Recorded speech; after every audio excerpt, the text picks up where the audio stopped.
ओम नमः सिद्धेभ्यम। सूत्र पाहुड़ पे अपनी चर्चा चल रही है। एक बार अपन प्राकृत गाथा का पाठ करेंगे। अरहंत भासियत्थम गणधर देवे हि गन्त्यम सम्मम सुतत्तमगणट्ठम समणा साहन्ति परमत्थम। प्राकृत का अपना ही एक सौरभ होती है। मैं कभी कभी बोलता हूँ कि प्राकृत में ज्ञानी को नाणी कहा जाता है। सुना होगा ना, ज्ञानी को क्या कहा जाता है? नाणी। कभी कभी जब हमको दुख होता है, पीड़ा होती है, तो हम आजकल बोलते हैं नानी याद आ गई।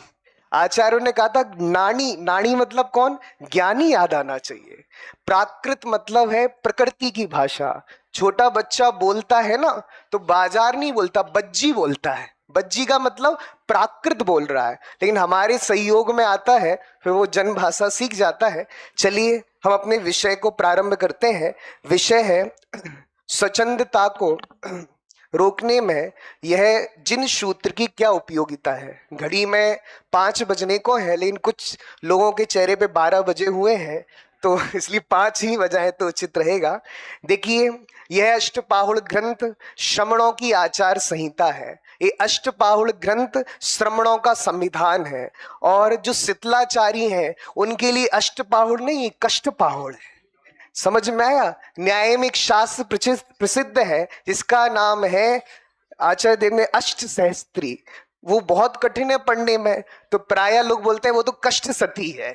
इसलिए जिनके जीवन में अगर शीतलाचार चल रहा हो, ये सूत्र पाहुड़ की गाथाएं उनको चुभेंगी। इसलिए उनको अष्ट पाहुड़ नहीं चलेगा, कष्ट पाहुड़ चलेगा। चलिए हम प्रारंभ करते हैं कि किस तरह आचार्य कुंद कुंद भगवान ने किस तरह सूत्र में जिन लिंग का स्वरूप बताया है और शीतलाचार के लिए क्या जबरदस्त आचार्य ने शब्द प्रयोग किए हैं।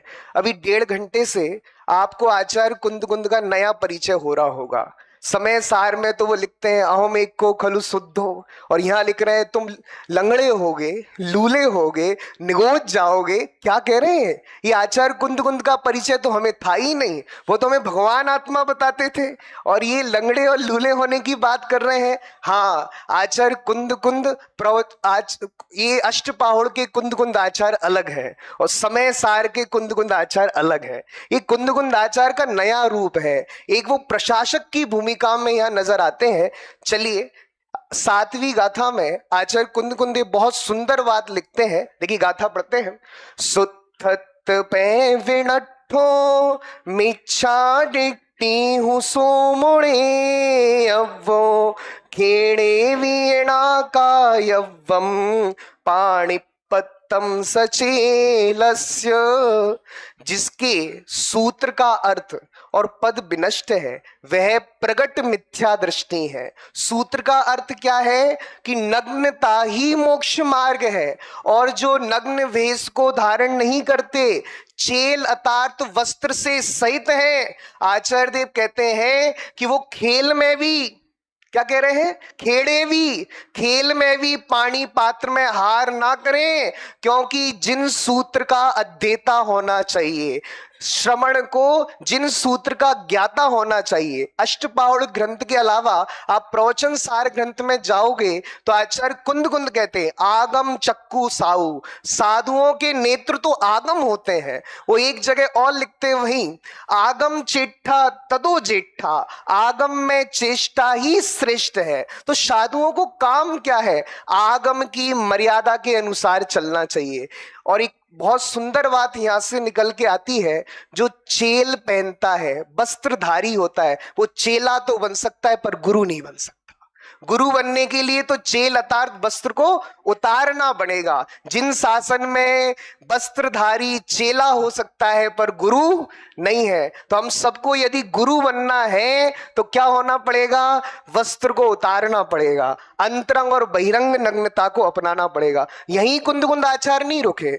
8वीं गाथा में तो और जबरदस्त प्रहार करते हुए कहते हैं कि सुनो, हरिहर तुल्लो विनरो सगम गच्छे एहि भव कोड़ी तहवी पावहि सिद्ध बुद्धिम संसार थो पुणो भणी दो। जो सूत्र के अर्थ से भ्रष्ट है, जो जिनवाणी की आज्ञा में नहीं है, वह हरिहर तुल्लो, वो हरि के समान भी क्यों ना हो, नारायण भी हो, रुद्र भी हो, और कोई भी हो, लेकिन आचार्य देव कहते हैं वह सिद्धि को प्राप्त नहीं होता, पुनः संसार में ही परिभ्रमण करता है। सोचो मुनिराजों के जीवन में भी आगम कितना ऊपर होता है, वह आगम की मर्यादा के अनुकूल प्रवर्तन करते हैं। और मानो आचार्य कुंद देख रहे होंगे, क्योंकि जब अष्टपावड़ ग्रंथ लिखा जा रहा था तब संक्रमण का काल था।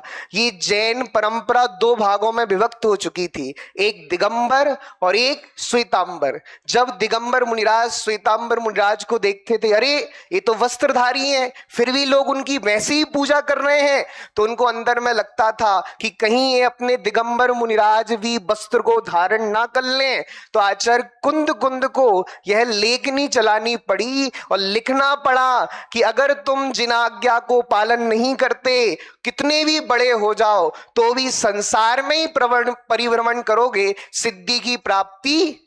अब देखो, और 9वीं गाथा में तो और जबरदस्त लिखते हैं आचार्य कुंद भगवान। देखिए 9वीं गाथा, उक्किट सिंह चरियम, क्या कह रहे, उत्कृष्ट सिंह की तरह आचरण भी करें, और बहुपरियमो या गुरु ए भारो, या बहुत तपस्चरण आदि करें, गुरुतर बहार, संग के नायक भी क्यों ना हो, लेकिन जो विरही सच्चंदम, जो स्वच्छंद प्रवृत्ति करता है, पावम गच्छति, पाप को ही प्राप्त करता है, होदि मिच्छत्तम, किसको प्राप्त करता है, वह मिथ्यात्व को प्राप्त करता है। सोचो आचार्य कुंद भगवान कहना चाह रहे हैं, अगर तुम जिन आज्ञा में प्रवर्तन नहीं करते, स्वच्छंदी हो। कौन हो?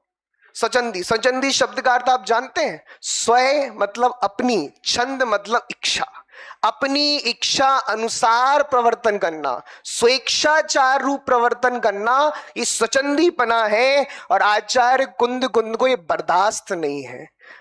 आप सबको पता होगा, गुरुदेव प्राय प्रवचन में एक प्रसंग सुनाते थे। जब वो संप्रदाय में थे तब उनको वहां पे पात्रों को रंगना पड़ता था, तो अपने गुरु के पास पहुंचे और कहा कि पात्रों को रंगने में तो बहुत समय जाता है, समझ में आया, मुझे स्वाध्याय का आदि का समय नहीं मिलता है। तो उनके गुरु ने क्या कहा था कि जाओ ढूंढ लो कोई बिना पात्र वाला साधु। तो गुरुदेव जब कुंद आचार्य के ग्रंथों पे प्रवचन करते थे तो बड़ा हर्ष भाव से बोलते थे, मेरे को मिल गए दिगंबर मुनिराज, मिल गए कुंद आचार्य, मिल गए अमृत चंदाचार्य। सोचो दिगंबरत्व की कितनी महिमा। जब गुरुदेव संप्रदाय में दीक्षा लेने जा रहे थे, तो दीक्षा लेते ही हाथी पे चढ़े तो वस्त्र फट गया था, तब अंदर से खेद खिन्नता हुई थी कि नहीं ये मार्ग सच्चा नहीं है। इसलिए आचार्य कुंद आगे इन गाथाओं में लिखने वाले हैं। देखिए और अपन आगे बढ़ते हैं। 18वीं गाथा देखिए, ये बहुत सुंदर गाथा है और कुंद आचार्य का क्या चाबुक है। अंकुश लगाया है शीतलाचार रूपी हाथी पर, लगाम कसी है शीतलाचार रूपी घोड़े पर। ये बहुत गरिष्ठ गाथा है, ये पछने वाली नहीं है। कह रहे हैं, जय जाय रूप सरिसो तिल तुस में तम न घिन्नदी हत्थेसु, जय ले ही अप बहुअम तत्तो पुण्य गोदम। प्राकृत में सुना रहा हूं मैं, ये हमने नहीं लिखा हिंदी में, ये आचार्य कुंद भगवान ने 2000 वर्ष पहले लिखा था। क्या लिख रहे हैं, देखो हिंदी अर्थ पढ़ते अपन।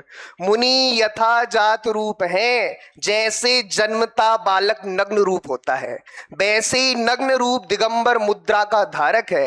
वह अपने हाथ से तिल के तुस मात भी कुछ ग्रहण नहीं करता, और यदि कुछ थोड़ा बहुत, लिखा ना अप बहुअम, अप कम, बहुअम मतलब थोड़ा, थोड़ा बहुत भी ग्रहण करे, वह मुनि ग्रहण करने से निगोद में जाता है। ये हमारी लिखने की हिम्मत नहीं है, बोल नहीं सकते।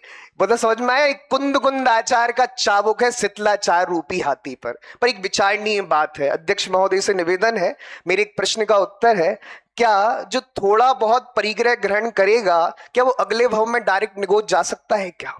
क्योंकि सिद्धांत तो ये कहता है कि जो अन्नमति साधु हैं वो भी इतना स्वभाव कर लेते हैं कि 12वें स्वर्ग तक चले जाते हैं। तो ये परंपरा वाली बात होनी चाहिए, इसको परंपरा के रूप में स्वीकार करना चाहिए, इसको सिद्धांत नहीं बनाना चाहिए। विचार नहीं, आप विचार करना इस बात पे। तो ये आचार्य कुंद कुंद हमसे कहना चाह रहे हैं, मतलब आचार्य कुंद कुंद भयभीत डरा रहे थे शिष्यों को। सुन लो, कान वालों सुनो, कान पकड़ के सुन लो, कान खोल कर सुन लो, अणु मात्र भी परिग्रह ग्रहण करोगे नरक नहीं, कहां निगोद भेज रहे हैं, सबसे निकृष्टतम अवस्था जीव की। और देखिए वो आगे बहुत सुंदर बात लिखते हैं कि जैन शासन में मुक्ति किससे है, कौन मोक्ष को प्राप्त कर सकता है। देखिए 19वीं ये गाथा है, 23वीं गाथा नहीं थी, 2 मिनट में पढ़ता हूं।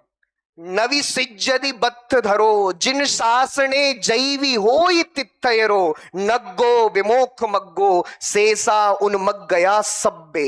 ये गाथा 2000 वर्षों से शीतलाचार पर वार करने के लिए बहुत प्रबल गाथा है। क्या कह रहे हैं आचार्य कुंद कुंद भगवान 23वीं गाथा में? नवि सिज्जदि बत्थ धरो, जो वस्त्रधारी है उसको सिद्धि की प्राप्ति नहीं हो सकती। और जैवी होए तिथयरो, तीर्थंकर भी क्यों ना हो, उनको भी दीक्षा लेनी पड़ती है, उनको भी वस्त्रों को उतारना पड़ता है। इसलिए जिन शासन में नग्नता के बिना मोक्ष मार्ग नहीं। और अगली गाथा में क्या गजब लिखते हैं, नग्गो विमोख मग्गो शेषा उन्मग गया सब्बे। नग्नता ही मोक्ष मार्ग है और शेष उन्मार्ग है।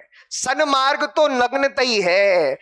हमें भी मुक्ति जानी है तो बिना नग्नता के 3 काल में मुक्ति की प्राप्ति होने वाली नहीं है। इसलिए आचार्य कुंद कुंद भगवान का ये अष्टपाहुड़ श्रमणों की आचार संहिता है। और अंतिम स्लाइड का पेज देखिए, कुंद कुंद आचार्य ने इसलिए श्रमणों को स्वाध्याय करने की प्रेरणा दी है, आगम से जुड़ने की प्रेरणा दी है। यदि हम दर्शन पावड़ में एक बहुत सुंदर विषय रख सकते थे, सुक्तिया वाला, बहुत सुंदर सुक्ति है दर्शन पावड़ की। मोक्ष महल की पहली सीढ़ी वाली सुक्ति दर्शन पावड़ की है। और एक गजब की सुक्ति है, नाणम नरस सारो। बताओ मनुष्य जीवन का सार क्या है? ज्ञान करना, स्वाध्याय करना।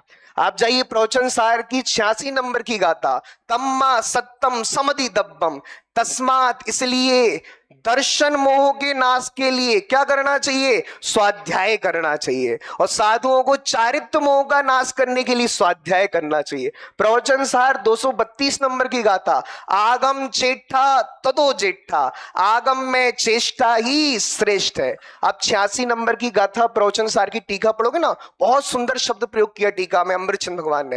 वो मुनिराज आगम में क्रीड़ा करते हैं। क्रीड़ा करने का मतलब वो एकदम आगम को पढ़ते ही उनका मन मयूर नाचने लगता है, समझ में। और देखिए 234 नंबर की गाथा, आगम चक्कू साहू। इसलिए यदि जीवन में शीतलाचार पनपता दिखे, शीतलाचार बढ़ता हुआ दिखे, तो आचार्य कुंद कुंद की शरण में आना, ये आपको कष्ट पाहुड़ नहीं लगेगा, ये अष्ट पाहुड़ लगेगा और शीतलाचार लगेगा। तो पंचम काल के अंत तक ये अष्ट पाहुड़ शीतलाचारियों के लिए कष्ट पाहुड़ लगता रहेगा, लगता रहेगा और लगता रहेगा। हम सबके जीवन में यह नग्न दिगंबर मुनिपना आए, हमारे जीवन में शीतलाचार ना हो, हम इसका स्वाध्याय करें, क्योंकि एकमात्र स्वाध्याय ही हम सबको सन्मार्गदर्शक है। ये पूरे सूत्र पाहुड़ का सार है। हम सब सूत्र से बनेंगे तो संसार सागर में परिभ्रमण नहीं करेंगे।